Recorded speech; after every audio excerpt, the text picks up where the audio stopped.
Welcome to the Not Well Behaved Women's Podcast, American History from a Different Perspective. We are coming to you once again from our home away from home, Words Matter bookstore in Pittman, New Jersey. And I'm Rose Emily. I'm Tori. And I'm Tia. What are we talking about today, ladies? Talking about the Beatles. Yoko Ono. The Beatles, I Want to Hold Your Hand Beatles? Yes. All right. Yoko What do you got Ono for wanted us? To hold somebody's hand. Just as funny the second time. So if you see us looking away and whatnot, we just have I have notes on my computer. Tia has notes on her little notebook, just for future reference. If one of us has our phones out or iPads or whatever, it's usually because we have our notes out, or if we want to do a quick Google for something that kind of comes up that we weren't anticipating a discussion about. So that's why we kind of have our accoutrements, if you will. We go in with a plan, but it can kind of go anywhere. And it falls apart pretty quickly. But that's life in the women's lane. Anyway, so I will start by outlining just kind of the history of the Beatles. There was so much more to the history of the Beatles than I actually anticipated. I thought I knew a thing or two about the Beatles, but evidently I know next to nothing. Well, that's probably because they were big 40 years before you were born. Listen, I'm a historian. You'd have to be. Yeah, you're right. So the Beatles were famous in their own right for a very, very long time, if you call 10 years a very long time, but become kind of even more famous as time goes on, partially, probably in part because of John Lennon's assassination, but also because of their music's ability to kind of transcend decades. Mm-hmm. Because I feel especially in the last 10, 20, 30 years, there's been kind of a resurgence every 10 or so years, every decade, about a decade from the past, right? So in the last couple of years, we've seen a lot of especially in fashion, trends related to the 90s, and then it goes back to the 80s and the 70s, and it kind of follows this cycle over the past throughout decades of being a resurgence in interest of a decade that was a long time ago, but realistically also was not that long ago. We talked a little bit about this concept in our abandoned / urban exploration malls, rise and fall of the malls last episode.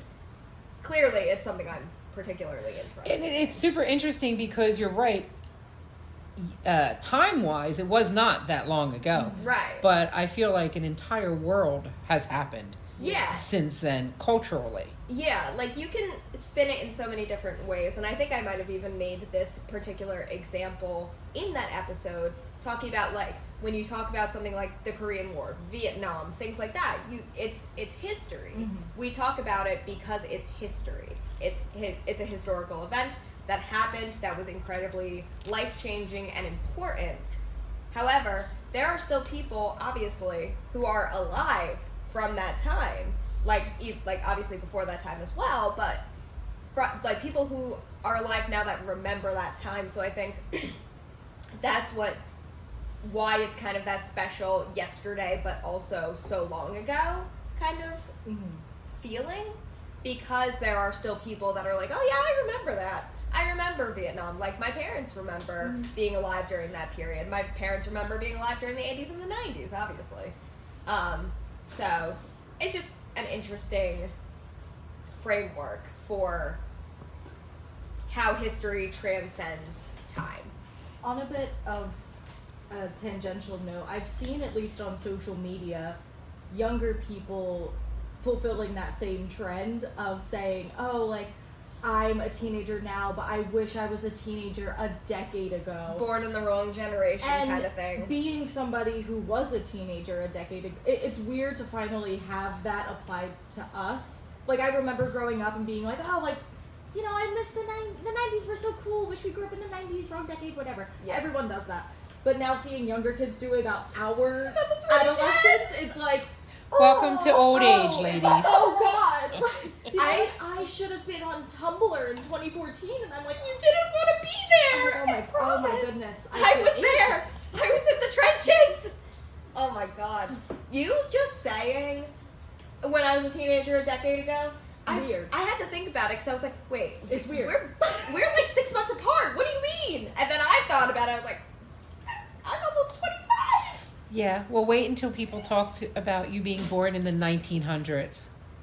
Well, technically we were. Technically, yeah. That's a whole other, like, someone said to me, oh, you were born in the 1900s? I'm like, yeah, but, like, wasn't that long ago. No. But to them, it was Pictures in like... black and white. Oh my Oh god. my God. No, it's so funny. Somebody actually asked me if I had a TV. I was like, well, what do you think we did for entertainment? I'm like, oh, I don't know, listen to the radio? I'm like, Oh my god. oh, that was The painful. radio. Yeah, we listened to the radio. We sat around with our, like, knitting needles and our hurricane lamps.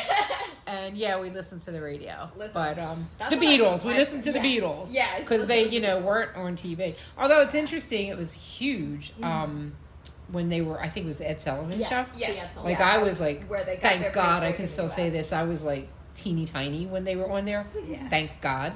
But I remember growing up and, like, that was a pivotal point in my older siblings' life. Like, they remembered what they were doing the night the Beatles came on, Ed Sullivan. The impact those guys had culturally, and still do, because Paul McCartney is a frequent collaborator with Taylor Swift. Oh, Yeah. really? Yeah. I didn't know that actually. Yeah, like they I think he was at one of her concerts, or there's video. Yeah, who knew? Paul I mean- McCartney's killing it. He's got a podcast. Yeah. He had a book. Someone needs to He tell really him is. old age is for retirement, because he did not get the memo. Anyway, I digress. So go on, talk about the Beatles. Anyway, so the band lasted about 10 or so years, from around 1960 to around 1970, the release of their last album, and kind of one of their more famous albums, I would say, if not the most, would be Abbey Road. Yes. The last one they ever put out. There were kind of interchanged Beatles over the course of the 10 years that they were a band. Ringo Starr didn't come in until 1962 because he replaced Pete Best. Yes, Pete Best. I'll get into that, but there were a few replacements here and there. People left, people came back, etc., etc. But generally, the ones you think of when you hear the name The Beatles, you think of John Lennon, Paul McCartney, George Harrison, and Ringo Starr. I found this out recently. Apparently, at least towards the end, this all comes from a video essay by Lindsay Ellis on YouTube. It's specifically about Yoko Ono and the relationship with Beatles, but she does a great job going into the history of the band. But apparently, towards the end of their career, there was supposed to be a fifth Beatle. Really? I don't remember his name. He was a black man, and he was on their recordings. It may have been for the Get Back recording sessions, Interesting. but he was just kind of there to like add to the liveliness of this specific record. And then all of them were like, we could have a fifth Beatle. We could be open to that. But then nothing ever came of it because they broke up shortly after. That's But crazy. yeah, so typically you think of the core four. And Yeah. do you two have any preferences for Beatles? I remember we talked about this a little bit. Personally, my favorite was always Paul McCartney. I don't know if that's because at the point that I became a quote-unquote Beatles fan was because of the film Nowhere Boy. We'll talk about that a little later. Because Thomas Brodie Sangster played Paul McCartney in the movie, so I don't know if that had something to do with it. But I don't know. Paul, I've just always been a Paul girly. I've always been a Paul and George girly. That's so George, valid. I think Paul was always the people's favorite, the people's Yeah. princess of the Beatles. Oh yeah, him Just and from John. the beginning, he had the cutest little face. He did have a But- cute little face. Growing up, my parents raised me with the Beatles. They were always into classic rock. Mhm. So my mom loved What? calling it The classic Beatles rock. are classic rock. That's hilarious to me. Oh my god. What is it supposed to be called? Billy Preston. Thank you. You're welcome. Oh, okay. The alleged apparent almost fifth Beatle. Yes. Fifth Beatle, yeah. Apparently, Brian Epstein, I guess that was his name, Brian. That was the manager. Yeah, recommended Billy Preston, who had more of a R&B sort of a vibe. So yeah, I guess it just never came to fruition. Well, there is a reason for that, but we'll get more into that later. So wait, who was your favorite Beatle? Paul McCartney. And then Paul McCartney and George. Okay. I didn't like the Beatles. Really? Still don't like the Beatles. That's so funny to me. Thought they were way overhyped. Don't like the Rolling Stones either. But Fair enough. there it is. Anyway, continue. Anyway, I don't know if you ever learned this, but anyone who had this one social studies teacher at my middle school in 6th grade, I remember this so vividly. It was when we were, I forget what ancient civilization we were talking about at the time. Mesopotamia. It might have been. It was the same time we talked about It's Mesopotamia. always Mesopotamia. I guess we were talking about like Homo sapiens and the discovery of the first Homo sapien, Lucy.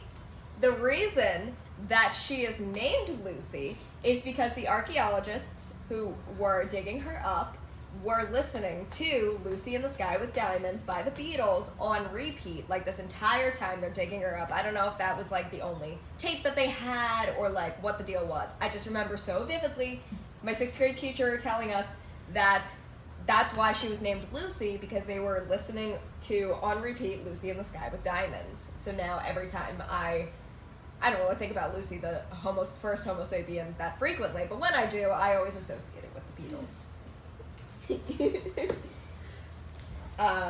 But yeah, so Sorry, it was a fly. I was like, I thought you were trying to get our Taking attention. us on? I'm confused. I know, I was like, I'm getting to it. Give me a minute. No, this fly is like buzzing my There head. has been a fly just All buzzing day, around. all day, driving us nuts. I knew about the Beatles also kind of from a young age, but not because of my mom or my parents, but because my, like, an old childhood friend, her mother was, like, younger, so she was, like, obsessed with the Beatles, and she was, like, you know, like, the cool mom, you know. So she was obsessed with the Beatles, so therefore my childhood friend also was obsessed with the Beatles. And I remember so vividly going home to my mom one day and asking her what she thought of the Beatles, and she was like, oh, I don't really have an opinion, like, I don't really listen to them, like, I never really got into them, but I don't dislike them for any reason. And I just remember that so vividly. And then as I got a little bit older, I was learning how to play guitar when I was in like 5th grade or something, and I remember learning how to play 8 Days a Week by the Beatles. I think my music teacher at the time picked it, but that was kind of my first introduction to the Beatles just in general. And then as I got even older was when I really started to actually have a vested interest in their music. Mm-hmm. Yeah, I was kind of raised with my parents being like, they were just big music people, they still are, and just playing music in the house. My dad takes great pride in his surround system in the house, so he would just blast Beatles albums all the time. And as an adult, I can say with kindness to my younger self, but also just being real, she was kind of annoying. I was very into the Beatles as a kid, and I thought that made me better than everyone else. Of course. What can you do? We're all 10 at some point. It happens. But I remember for my 10th birthday, or it was my 11th birthday, I got the Abbey Road CD, and I ran around my house screaming. I was so excited. It was the best thing ever, and I listened to it on repeat. I wrote, in 5th grade, we had to write letters to ourselves, and I literally wrote my favorite song was Golden Slumbers by the Beatles. Valid. Whole thing. It was my whole personality for most of my, like, preteen life. But it's interesting looking into the Beatles more outside of, like, the cultural and pop influence they had. There's been arguments of people connecting the Beatles and their fame to the success of the British Empire in the later years. People have made the comment that the Beatles taking over the United States and taking over the world with the popularity was a way of the British Empire's continuation. And then the downfall of the Beatles was so dramatic and so important in the cultural mind that it was deemed part of the British Empire's failing. Sure. Which, wild to think about when you have like a literal empire and you're like, yeah, these guys who play music, they're definitely influencing that. I was gonna say, as important as social and cultural history is, it doesn't have any real implications on the establishment or disestablishment of political power. That's the hill I'm gonna die on. Okay, that's the hill I'm gonna die on. And if you think about it, like, people made that extremely strong statement social media wasn't even a thought Yes. then. Yeah. Imagine if social media had been a thing. The videos, I will say, like, just the videos of how much people would freak out. There's this one that has gone viral on TikTok, and it's actually really sweet because the person's family and Paul McCartney have, like, since gotten involved and acknowledged the video. But it's this video from, like, the 50s or 60s when the Beatles first started getting popular. This young girl, I can't remember her name, but she's like, Paul McCartney, my name's this, and I love you, and I want to marry you, and da-da-da-da-da, like, you're my one and only. And he came on social media, like, a couple months ago, because the video went viral, addressing the video and being like, oh, you know, like, kind of, like, jokingly flirting with her and being all cutesy and whatever. Aww. But she apparently passed. Aw. But her children found out about it, and they were like, we're pretty sure that's our mom, because that was her name, she looked like this. So, like, Huh. now they have this connection with Paul. It's all just very cute. That's crazy. But, like, it's just looking at the videos of everybody, like, groups of young women screaming their heads off, passing out, like, it's interesting that there's this framing of the Beatles being historically important because of the connection to the British Empire, when really the importance has nothing to do with the four guys and has everything to do with just how much of an impact young women and young girls made in social and cultural history, specifically teenage girls, because before this point there was really no such thing, or at least not as standardized, this fandom culture. Yeah. And this idea of teenage girls coming together, we love you, we love you, we want you, we want you, and them being the biggest consumer market, the biggest demand, the biggest audience, the most important audience, these young women, that now this entire culture of men performing and men doing this, they have to cater to these young women and their wants and their demands because they're calling the shots Yeah. in a society where they don't have any power, but in this case, they do. It's very interesting to think about. Yeah. And it's interesting to think about too, because of course Elvis Presley started Yes. that. You know, like the big deal. He was going to. I laugh about this every single time because I mean my sister was of the Elvis generation, and she's much older than I am. But I remember my mom not letting her watch Elvis because he was 30. Yeah. You know, like, oh, Elvis the pelvis, like that was a legit thing. They would only show him from the waist up because he was so lewd. I mean, and nowadays, look at the dancing now. Yeah. I mean, come on. That would be a podcast episode in and of itself. Yeah, it really, really would. Like, how did we get there from, like, not being able to dance too close together to what we have now? That would be an interesting topic. But anyway, the reason I brought that up is my dad would talk about not wanting his women to watch Elvis Presley or watch the Beatles because it was going to corrupt them. How is that going to work there, Dad? Yeah. But so men were very threatened by that. Oh yeah. Like really, really like. So yeah, they're not a huge political force, but they kind of were, because politicians and the powers that be were like, oh, this is terrible. We can't show this. What's going to happen to our youth? So in that regard, they kind of were that important. Like, it wasn't just a cultural phenomenon. Legitimate, important, quotation marks here, people were threatened by them, which is mind-blowing. Like, what? They play pretty crappy music, you know? I mean, I know it was different, but the music was not great. I think growing up, my mom told me, it may have been her mother, was very anti listening to the Beatles and thinking that it was like demonic and evil and like gonna corrupt people. Which when you listen to the music, especially their earlier music, Oh yeah. I can understand if you get to like the White Album, they're getting kind of freaky with Yeah, it, they were on a lot of drugs. whatever. A lot of LSD. But when you're just like, I wanna hold your hand, like, what's wrong with that? What's wrong with that? Right. I guess because they are looking into it for the more sexual undertones that aren't there, but they're looking for them to be there because they feel threatened. Yeah. Which really is, that sounds like a you problem. It is a them problem. You but know? But in the 60s and 70s, it didn't matter that it was a them problem. They made it an everybody problem. An everybody problem, right? But like then I know later on they came out with, and I think rock and roll, which is so funny to me now. Like back then it was like hard rock. Hard rock. It was not hard rock. I mean, come on.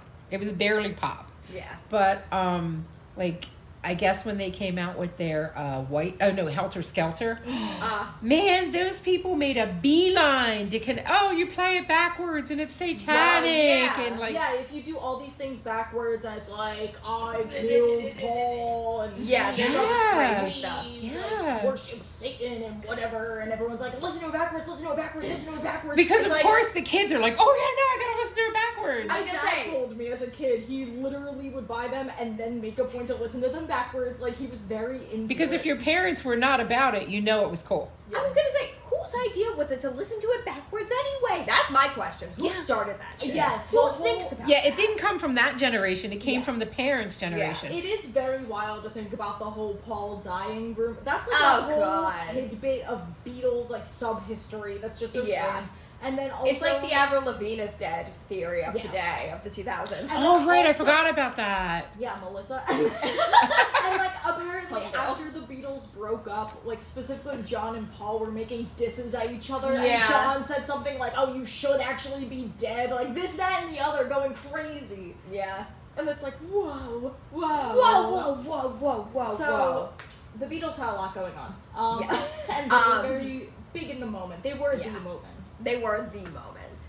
I feel like the Beatles have also kind of had a resurgence in like today's culture, partially because of John Lennon and Yoko Ono's song Imagine, things like that, but also like I mentioned before, there's this movie called Nowhere Boy. It came out in 2008-2009 and it stars Aaron Taylor Johnson and Thomas Brodie Sangster as John and Paul, and it's a very indie film, but it's really good. It's not appropriate for it's like above PG-13, I think, but there's some weird scenes in it, but I digress.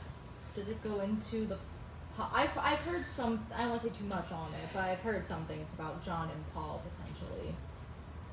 No, more with John and his mother, actually. Oh! Ew. Never mind then.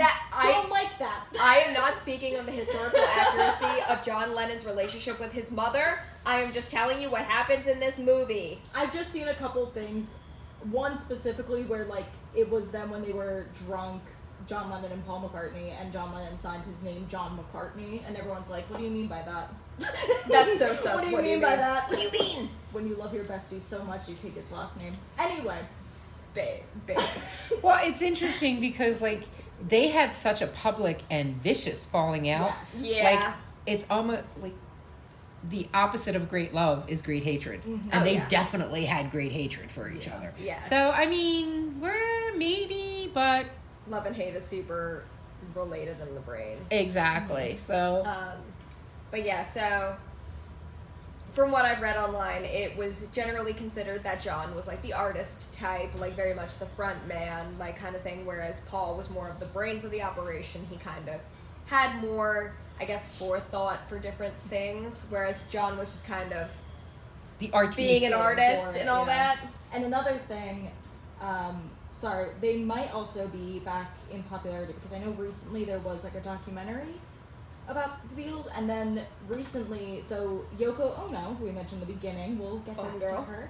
I believe it was in the 80s. She gave some recordings that John did to Paul and Ringo, and they used them recently and used technology to recreate. Saw that! Yeah, to recreate their vocals and all come together as the four Beatles, despite two of them being dead, to record this new song called Now and Then. It's actually very, very sweet. Yes. And they have a whole thing on the production behind it. But I think that was a few months ago. Yeah. Yeah, and I know Doctor Who did a whole episode where I think they called the episode The Day the Music Wasn't. Mm-hmm. And it was this whole cool thing. Maestro was in it, and Maestro was stealing all the music in the world, and one group of music that she stole was the Beatles. So the Beatles, they were working on, I think maybe I Want to Hold Your Hand, because it was early on. And then because Maestro stole all the music, I Want to Hold Your Hand never happened, so the Beatles never happened. and like the world was just like this dark black and white gray kind of place. That's similar to the plot of Yesterday. Yes, where it's like nobody remembers that the Beatles exist except for this one guy, and he's like, I'm gonna make a living off of this. And then he feels bad about it, and then he like goes back in, because somehow he goes back in time, and he goes to like John or Paul's house or something. He goes to somebody's house and is like, hey, do this, Make this music. make it. And they go, okay, and they do, and then they like he resets like how the world happened or how the Beatles happened and whatever. So the original, like before the Beatles became the Beatles, John Lennon with some like school friends of his, they had this group called the Quarrymen, and then he was like 16 at the time, and then he meets Paul in July of 1959, and then Paul joins the Quarrymen, and then Paul is friends with George, and then George joins the Quarrymen, and then eventually they change around the name, they change up the people who are a part of the band, and eventually we get what we know now as the Beatles.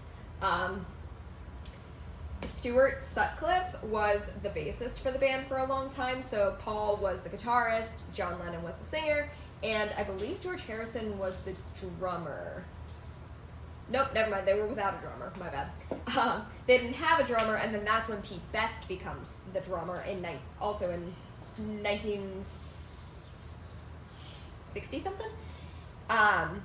Sorry, my notes are always all over the place because I'll find different information from different articles, and I'll go up and down, Yeah. and then all my information gets Also, super jumbled. Yes, dates are important, but despite what some people might think with history, dates aren't the most important. It's more important to know the why. Yeah. Sometimes. We know it was the early 1960s. I cannot always give you the most particular date and time because So, if you're ever scared of getting into history's history because you're not good with dates, you Hi, don't have to be good I'm at terrible at dates. Hello, nice to meet you. You can make up for it. Yeah, seriously. If you can say the general time period, you're fine. Bingo. Anyway, so it was the early 1960s. The Beatles are just starting to be formed. Pete Best becomes the drummer. Stuart Sutcliffe was the bassist, but he leaves after like about a year or less. They went through a few different managers, and they're basically just trying to figure their stuff out. In April of 1962, I'm looking at my notes, Stuart Sutcliffe suddenly died of a brain hemorrhage, which really kind of shook up all the members of the Beatles because he was their friend, he was their bandmate, even though he probably wasn't coming back, or there were talks of him coming back. Obviously, he unfortunately passes away in 1962. So then the newest and best manager of the Beatles, their beloved manager Brian Epstein, wasn't thrilled with Pete Best's drum skills or what he was doing with the drums, so they all kind of came to a consensus to kind of fire him, pretty much, and that's when Ringo Starr comes in. And he and Paul are obviously the only Beatles that are still living today, but he came in 1962 and stayed until the very end. It was in February of 1963 that the Beatles became, like, the most famous. Like, this was like kind of their like big break with their two songs, Please Please Me and Love Me Do.